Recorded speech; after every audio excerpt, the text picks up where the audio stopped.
Boomer Studio, and now the Queen of Dreams, Kathleen "Kat" O'Keefe Canavos. Now, last Tuesday, we discussed dreams that call your name and researched cocktail party dream theory and dreams that can save your life.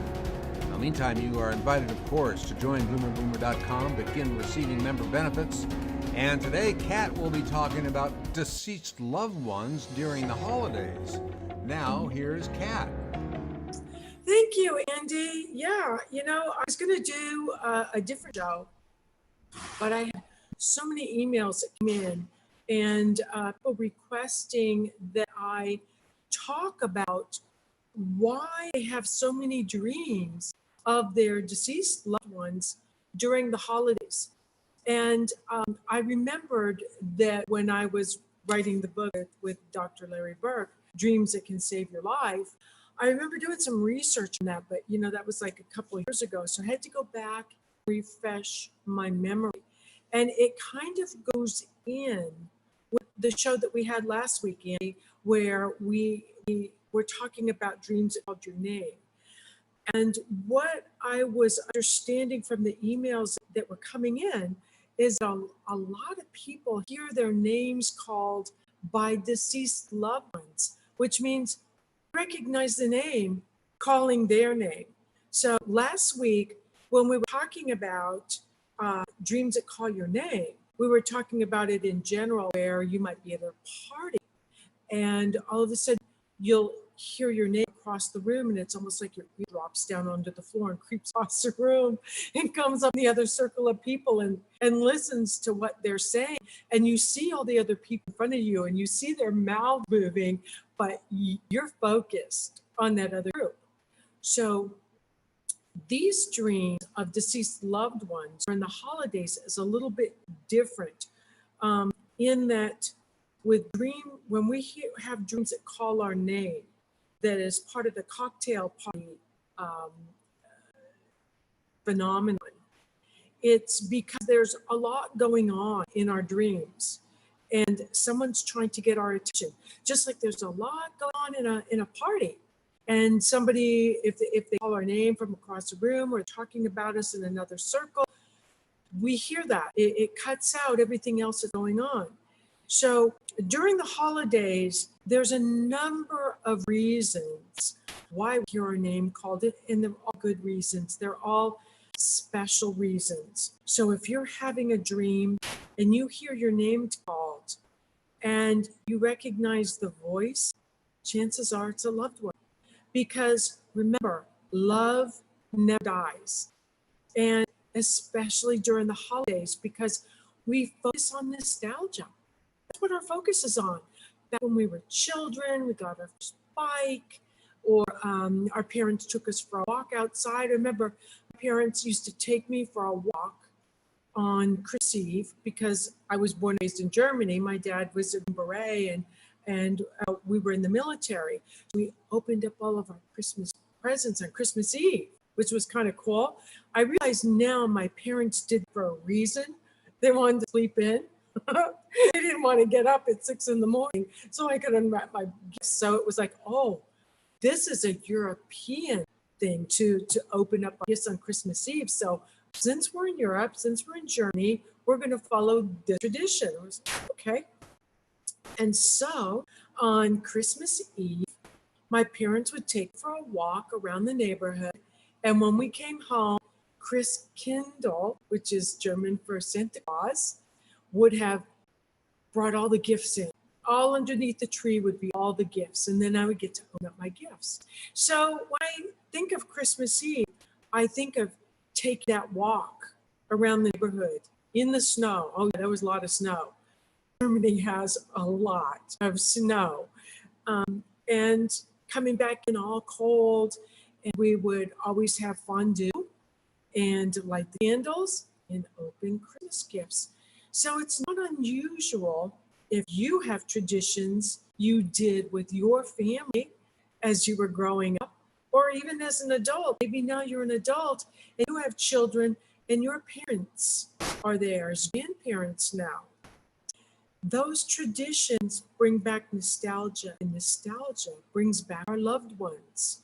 They feel what we're feeling because love never dies. They want us to see and hear them as much as we want to see and hear them. And one of the ways that they can do that is through those sacred dream doors, where they can come into our dreams with permission and call name. And they call our names to let us know they're all right. They still really love us. They want us to know they're thinking about us as much as we're thinking about them, and that everything's okay. So it's a wonderful way of saying I love you across space and time. I mean, it's amazing.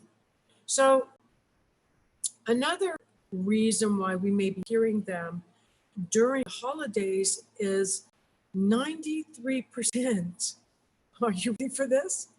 90% of all deaths happen during holidays, especially the day before Christmas, Christmas Eve, the day after Christmas, and New Year's.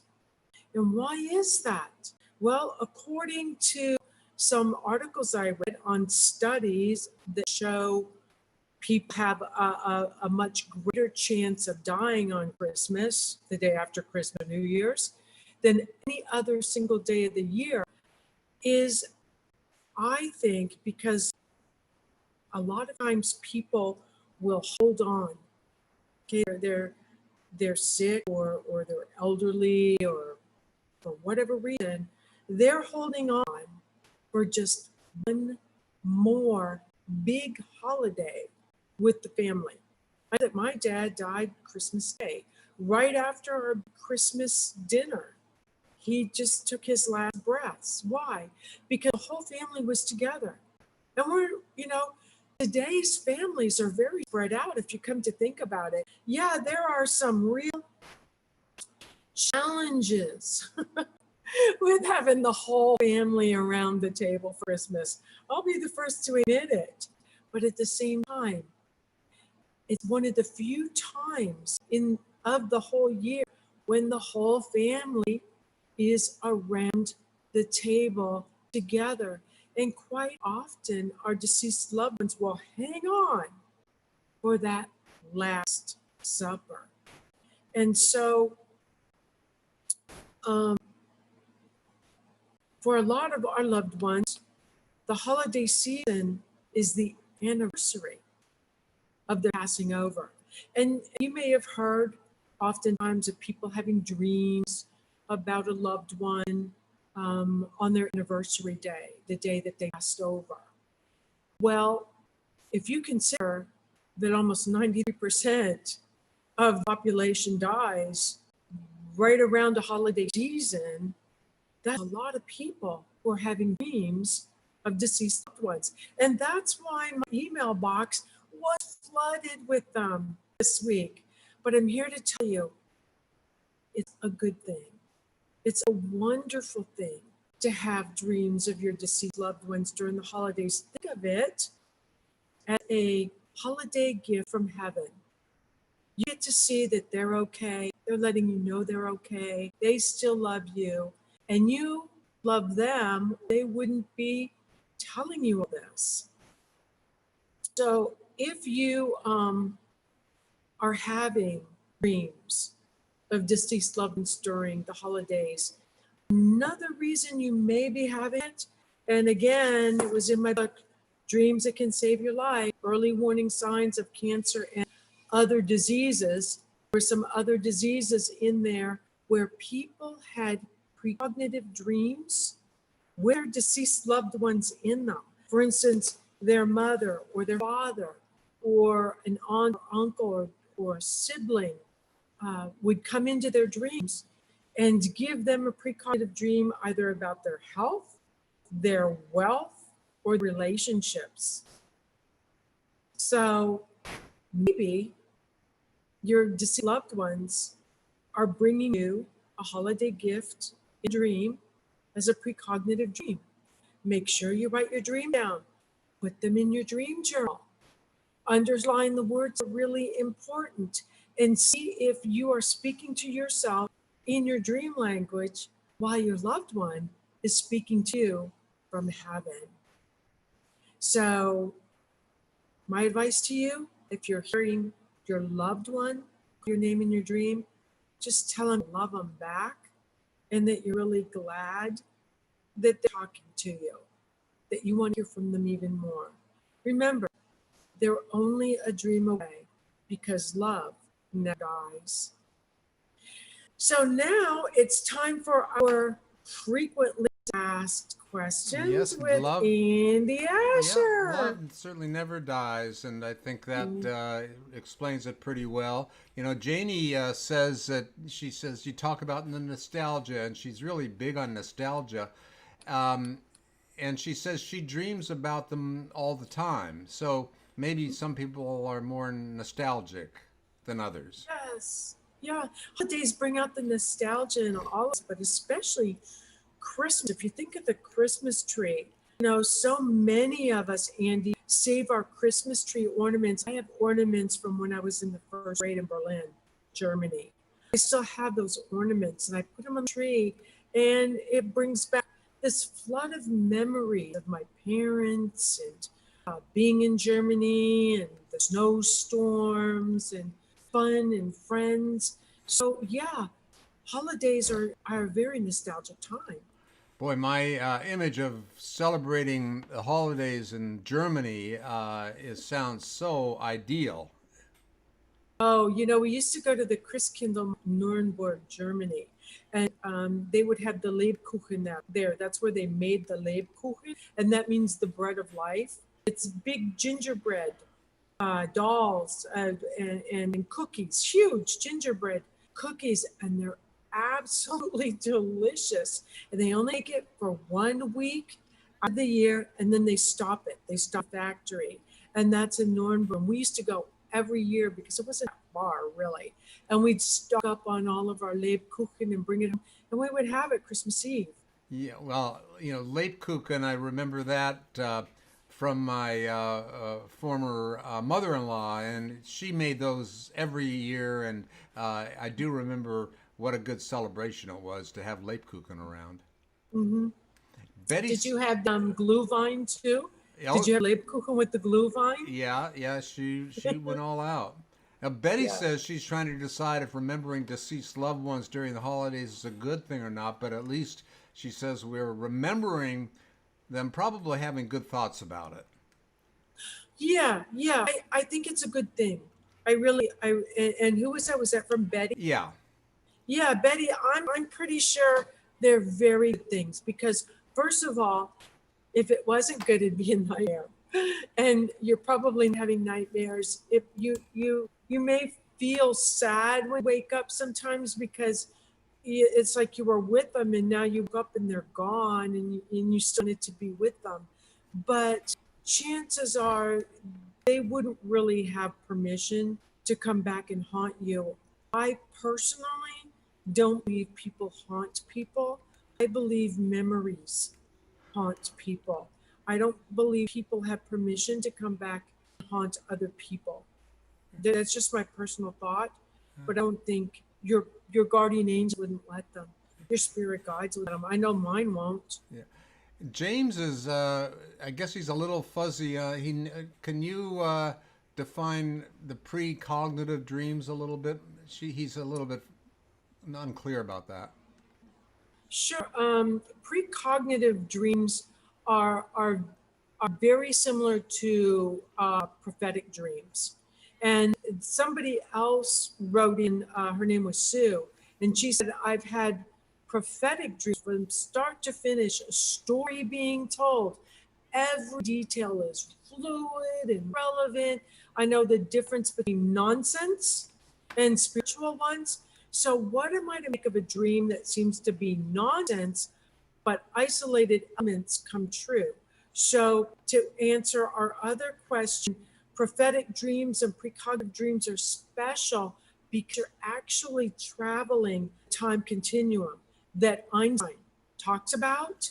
And your dream is filled with a combination of symbolism that seems to be like nonsense and relevant details because we often speak to ourselves in dreams with signs and symbols, which could be really nonsensical. An example might be an avalanche of snow. Okay, I'm just going to use this. It's like we're getting ready for Christmas.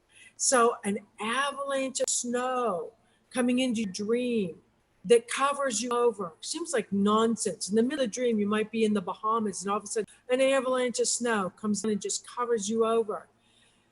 But the symbolism in that dream is often a play on words. That's really important, Andy, to talk about that play on words. I can't emphasize that enough.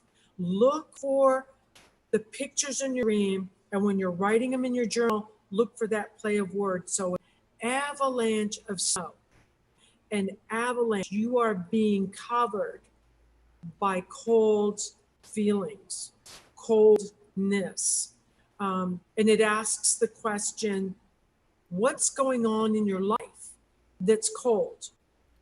How are you being covered or smothered by feelings of being shut out or cold?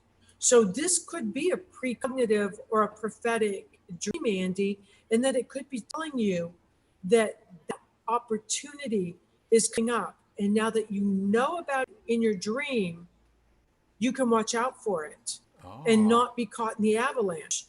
It's going to come up. Maybe a change in your job, maybe a change in a relationship. Are you suddenly going to get a severe cold shoulder? When it happens, suddenly you will be able to look back and say, you know what? I had a dream about that. I feel like I'm being blanketed by snow in this relationship. I'm being smothered by cold. And you'll go, I had a precognitive dream about that, a prophetic dream about that was going to happen. So I guess it's something I need to go through to learn. So let's get on to the next part and learn what it is we need to learn. Maybe this relationship has gone as far as needs to go, or this job has gone as far as it needs to go. And now I need to learn how to get myself out of the avalanche of mine. Or use my power within to melt that snow. That's telling us something then, isn't it? It is. And those dreams are so important. Yeah. Well, Kat, it's been great. And we're going to, we'll get back together after the first of the year. We will. And the first of the year, I want to talk about the different types of dreams. Someone asked me in an email, they said, can you discuss the different types of dreams? There's more than just prophetic dreams and nightmares and dreams. And she's right. There are 7 types of dreams. And I'm going to go through all 7 of those in the new year.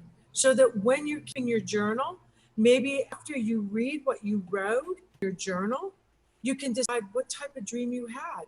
How cool would that be, Andy? That would be very cool. And I just started that journal earlier in the year, a few months ago, I guess. But I've really never focused on my dreams. So I think I'm going to start doing that. That sounds like a good idea. Set your intention that you are going to remember your dreams. Ask your spirit guides to help you remember your dreams. And I'll bet you, Andy, you will start writing them down. That's a good point. Well, listen, thank you. You have a wonderful holiday and New Year, and we'll look forward to talking to you next time. Thank you, Andy. You too. And thank you everybody for watching.